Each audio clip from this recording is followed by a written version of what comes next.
Il y a quelqu'un qui a un grand succès. Mais lui, il chante que on discerne, on interprète la parole sur base des brochures d'un prophète. Et vous l'aimez. Et qu'est-ce qui arrive? Lorsque vous chantez sa musique, il fait entrer aussi des hérésies. Parce que des fois, il te dit que pour être sauvé, tu dois croire au message de Branham. Sachez bien aimé que le message de Branham ne sauve pas. Parce que le message de Branham, c'est la Bible.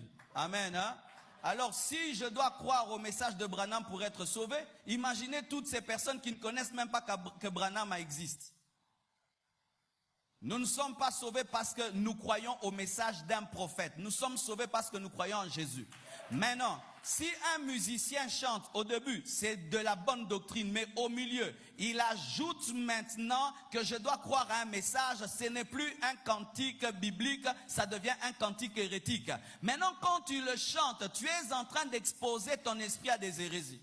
C'est pourquoi si vous l'aimez, étudiez d'abord bibliquement, doctrinalement sa musique avant de la consommer, parce que certaines chansons du début à la fin sont bibliquement correctes, mais d'autres ne le sont pas. C'est pourquoi même pour ce qui est de la musique, tu dois avoir la connaissance de la parole, pas seulement pour ce qui est des prédications. Ce n'est pas seulement face à la prédication qu'il faut avoir la connaissance, mais aussi face à une musique. Car il y a une musique qui peut te dire que tu n'es pas sauvé, mais toi tu la chantes, oui. Car dans certains endroits, on dit que nous, les membres des églises de réveil, nous sommes les vierges folles.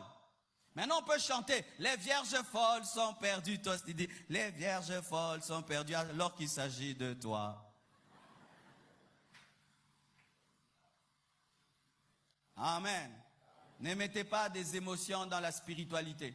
Avant que j'apprécie ta musique et tout le reste, c'est le texte d'abord, le texte. Si le texte n'est pas biblique, même si c'est joli, je ne consomme pas. Amen.